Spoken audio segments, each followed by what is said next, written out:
तर नमस्कार मित्रांनो, आईक सांगले कांद्याची भजी बनव. तर आता भजी बनवण्यासाठी आईन काय काय घातलं तर तुमका सांगित ऐका. ह्याच्यात काय काय घातलं तू?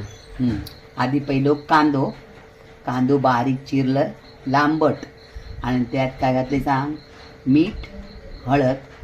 फक्त मीठ आणि हळद घालून नुसतो तो मऊ होण्यासाठी बारीक करून तो फक्त मऊ केलं.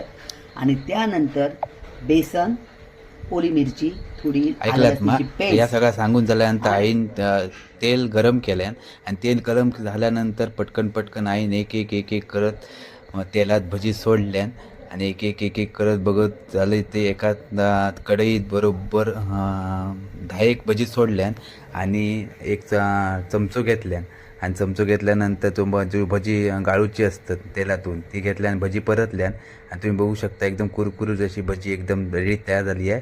तुम्ही सुद्धा यावा खाऊक.